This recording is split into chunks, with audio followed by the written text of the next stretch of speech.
Bonsoir à tous, ravi de vous retrouver pour cette nouvelle semaine d'Au quotidien. Au programme de cette demi-heure, dans un instant, le journal, la météo. Et puis à 18h45, on parlera des bulles flottantes multicolores que l'on peut admirer en ce moment sur la vallée du Loir, pas sur la vallée du Loir, sur l'Huisne et la vallée du Loir. On en parlera avec Margot Seillet. On parlera des nombreuses nouveautés qui ont été mises en place au sein de l'Office de tourisme, parc à vélo, achat de billets de train ou encore produits estampillés. On en parlera dans un petit quart d'heure. Mais pour commencer, le journal, on y va.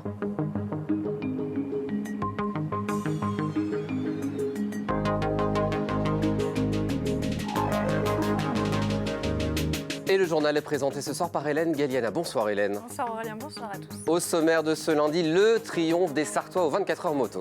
Et le CERT s'est imposé à domicile en se glissant sur la première marche du podium ce dimanche. La phase finale de GP Elite aura-t-elle lieu? La question se pose à quelques jours des quarts de finale après un préavis de grève déposé par le syndicat national des basketteurs. L'invité de notre journal est le créateur et le directeur artistique de Piano Octambule. Il revient cet été avec Piano au Jardin. Mais on démarre ce journal avec les 24 heures moto et la victoire du CERT à domicile. Ils ont été exemplaires, Aurélien. Au terme de 24 heures de course, le team sartois se hisse sur la première marche du podium chez lui au circuit Bugatti. Le CERT prend la tête du championnat du monde d'endurance. Sur la Suzuki numéro 1 des Japonais Yoshimura, le trio de pilotes Black, Simeon et Guntoli s'était lancé de la deuxième position sur la grille de départ. Devant eux, il y avait la Yamaha numéro 7 du Yart avec qui ils ont disputé de beaux dépassements. Le résumé de l'épreuve, c'est avec Margot Bianco et Amoun Chamsoudine. 855 tours, 3578 km. Des performances sur le circuit Bugatti qui offrent la victoire au Yoshimura CERT Motul. Pas de chute, pas de bac à gravier, pas de problème dans les stands, pas de problème sur la moto. Je dirais que la course parfaite qu'on voit rarement et je pense qu'il restera bien dans les mémoires, au moins de la mienne, ça c'est sûr. Moment magique et fantastique. Dès le début de la compétition, les pilotes du CERT sont au coude à coude avec la moto numéro 7 du Yart et l'adrénaline monte dans les paddocks. Avec nos ravitaillements un peu différents, on est sortis ensemble. À la fin du relais, bien sûr, tout ce qu'on peut faire en endurance, c'est finir devant et avant d'entrer au stand. Et c'est des choses qu'il a faites. Il m'a doublé, mais je ne me suis pas laissé faire. On a fait un peu le spectacle un petit peu, de se doubler, d'échanger, tout en sécurité. Mais bon, ça fait toujours un peu plaisir de se bagarrer un peu en piste et ça passe un peu le temps sur ces longues courses. 22 heures, au bout de 10 heures d'épreuve, la nuit tombe et emporte avec elle le principal adversaire du CERT. La Yamaha numéro 7, touchée par une panne moteur, prend du retard puis abandonne. Un peu de répit s'offre au team sartois. La chaleur pour l'instant nous avait pas trop gêné. Maintenant on rentre un peu dans la fraîcheur avec la tombée de la nuit. Donc c'est vrai que c'est rassurant pour tout le monde, pour tous les concurrents que la fraîcheur arrive un petit peu. Pour les motos et les pneumatiques, ça les permet de respirer un petit peu. Je dirais pour l'instant, le tableau de marche est bien respecté. On a même demandé aux pilotes de calmer un petit peu le jeu par rapport à la concurrence. Et alors que la Suzuki numéro 1 surmonte l'épreuve sans trop de difficultés, le Full Gas Racing Team peine à trouver son allure. L'équipe sartoise a fait le pari culotté de monter sa Kawasaki sur une jeune marque chinoise de pneumatiques de route. On subit un peu la course là. On a beaucoup souffert de la chaleur, comme tout le monde. Mais nous en particulier par rapport à ces pneus chinois, on a vraiment 5 secondes avec des pneus lambda. Donc on est lent, on le savait. On pensait qu'il y aurait 2-3 secondes, on ne pensait pas qu'il y avait 4-5 secondes. Malgré ces obstacles, le trio Desjean Enriquez Ozer a su atteindre l'objectif de son team en se hissant dans le top 20 de la catégorie Superstock. Donc c'était dur de garder le rythme, mais on avait une moto très physique, donc on a vraiment dû forcer. Et du coup on n'a rien lâché, on s'est tous remotivés les uns les autres. Et voilà, donc on voulait aller au bout de ces 24 heures avec ces pneus. Et voilà, c'est le défi de base et on l'a respecté. Sur les 46 équipes qui ont pris le départ, 34 ont atteint l'arrivée au terme des 24 heures de course.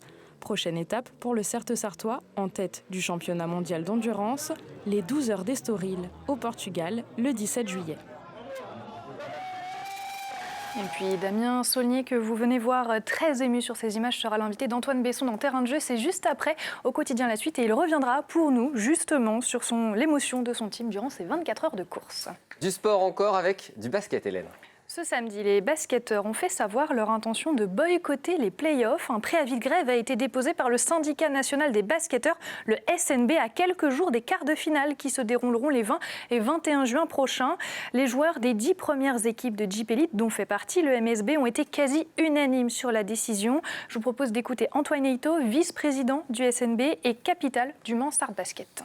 La fin de championnat, elle est méga condensée et qu'elle l'est parce qu'on a fait des efforts de ne pas jouer en fait pour nos clubs, pour nos clubs joueurs. Nous, on n'a jamais demandé à ne pas jouer avant, mais on l'a fait parce que la Ligue le demandait, les clubs, on ne peut pas jouer à huis clos et finalement on a joué à huis clos mais tard. Donc on enchaîne sur un rythme effréné. Vous avez vu tous les blessés qu'on a, donc voilà, ça c'est un argument. Il y en a un autre, il ne va pas y avoir d'internationaux. Donc c'est vrai que j'entends beaucoup... Par exemple, la visibilité, c'est une honte parce que voilà, on va pas passer sur l'équipe, on va pas machin, on va pas truc. Oui, mais quelle pub de notre basket avec des équipes décimées par les blessures et par des joueurs qui partent en équipe nationale.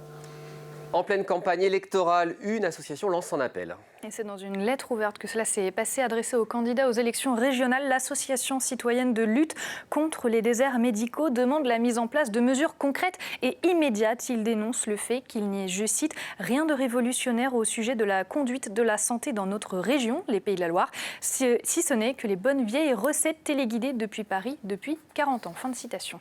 Et à propos des élections régionales, un débat sera organisé sur notre antenne. À moins d'une semaine des élections, via LMTV Sarthe et les autres télévisions locales du Grand Ouest proposent ce mercredi 16 juin à 19h un débat avec les candidats au régional. L'occasion d'aborder les questions qui concernent nos territoires et notamment la Sarthe. À retrouver donc mercredi à 19h le 16 juin et rediffusion le lendemain le 17 à 10h puis 17h. Emploi à présent, Hélène, et une entreprise sartoise lance un job dating national. Oui Aurélien, c'est l'entreprise O2 dont le siège est basé dans le centre-ville du Mans. Elle organise une journée d'entretien à l'échelle nationale. Ce sera le mercredi 23 juin de 9h à 18h.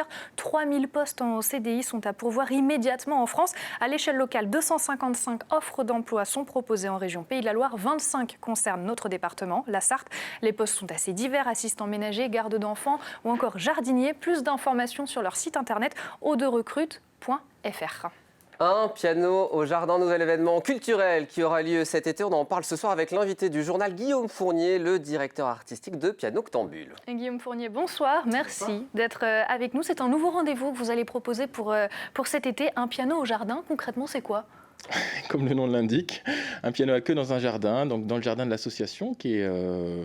le nouveau lieu de l'association, dans le siège de l'association. Et donc, pour retrouver le public, pour retrouver les récitals de piano, parce qu'on n'en a pas eu beaucoup depuis un an, et également pour redonner une scène aux jeunes talents, puisque c'est une programmation qui est essentiellement d'artistes locaux.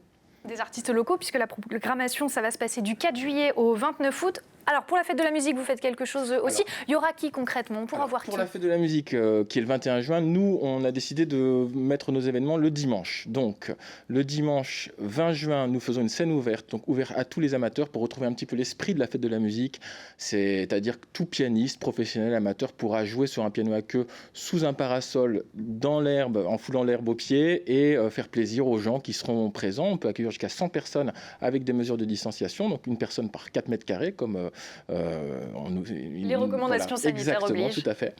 Et puis, nous avons une programmation de 3 dimanches, les 3 premiers dimanches de juillet et les 2 derniers d'août. Donc, on commence avec du piano et de l'opéra, donc avec Pauline Pelosi, Olivier Naveau et Mélanie Renaud au piano. Ensuite, nous avons 2 jeunes espoirs qui ont fait le conservatoire du Mans et qui maintenant sont au conservatoire de Paris, même qui gagnent des concours internationaux. Donc, Théotime Gillot, qui est déjà connu sur la scène Mancel, et au-delà, le 11 juillet, et Arthur Gauthier, donc 18 juillet. Donc ce sont des concerts en fait, qui durent entre 45 minutes et 1 heure, et puis qui se concluent, si on le peut, par un petit verre de l'amitié. Le programme se poursuivra en août, le 22 août, avec un autre ancien élève du Conservatoire du Mans qui a fait ses classes après au Conservatoire de Lyon et qui proposera avec la comédienne Margot Charon un piano-théâtre. Et nous terminerons le 29 août. Alors, avec un piano récital. La programmation est très, très riche. Un piano jardin, ce sera le dimanche après-midi. À 17h. À 17h, c'était important, après ces longs mois, sans pouvoir jouer, sans pouvoir voir le public, de proposer un programme nouveau pour retrouver à nouveau le public. Je pense que oui, et puis on sent qu'en ce moment, il y a vraiment un vent de liberté et vraiment une très forte envie de retourner au concert. Le fait d'avoir un grand jardin pour l'association et aussi le fait que l'association ait fait beaucoup d'investissements l'année dernière, pendant cette année un petit peu entre deux, où l'association a acquis un piano grâce aux subventions du département, de la région, a acquis des assises aussi, donc des sièges de théâtre qu'on peut mobiliser. On avait une activité déjà de concerts tout terrain avec piano octambule, de concerts de vélo, de piano vélo, de concerts dans le tram, etc. Et là, il nous a semblé important dans un théâtre un petit peu naturel, dans un théâtre de verdure naturelle, de programmer ces jeunes talents qui vraiment n'ont pas eu d'espace pour se produire, pas eu d'espace d'expression.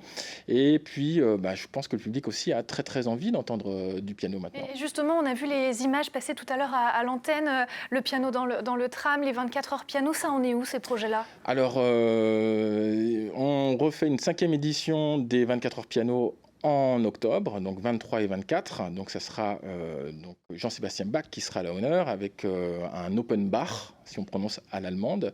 Et puis, nous préparons également un autre gros projet pour le mois de janvier, puisqu'on est associé à la Biennale du Son, et à faire venir les plus grandes marques de piano au monde dans un événement qui aura une portée internationale. Donc le piano s'implante au Mans.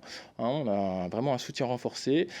Toute notre action depuis 5 ans vraiment fructifie au contact des artistes, au contact du public. Et donc, c'est avec beaucoup d'enthousiasme qu'on se lance dans cette nouvelle aventure d'un piano au jardin. Et qu'on va vous retrouver, du coup, à partir du 20 juin. En cas de jardin sous la pluie, évidemment, ce sera reporté. Le concert sera reporté, donc peut-être quelques jours. Voilà, et puis, en cas de jardin sous le soleil, n'hésitez pas à amener un chapeau ou une ombrelle, parce qu'on n'aura pas forcément un parasol pour tout le monde. Je rappelle le site internet, quand même, s'il y en a qui veulent réserver, puisque la jauge est limitée, c'est pianooctambule.com. Exactement. Merci beaucoup, Guillaume Fournier, d'être venu sur notre plateau. Un dernier mot avant de nous quitter, de ramarchage. C'est l'action conjuguée de marcher et de ramasser des déchets, Hélène. Exactement, Aurélien. Ça s'est tenu ce dimanche. Une vingtaine de personnes se sont rassemblées pour un ramarchage. Donc, c'était sur les bords de la Sarthe. Ils se sont retrouvés à la guinguette des tanneries et ont récolté de nombreux détritus, comme vous pouvez le voir sur ces photos. Mégots, capsules, bouteilles et emballages en plastique ont été ramassés seulement en l'espace d'1h15. Bravo à eux. Merci beaucoup, Hélène. C'est la fin de ce journal. Une petite page de pub, la météo. Et on se retrouve juste après. Ne bougez pas.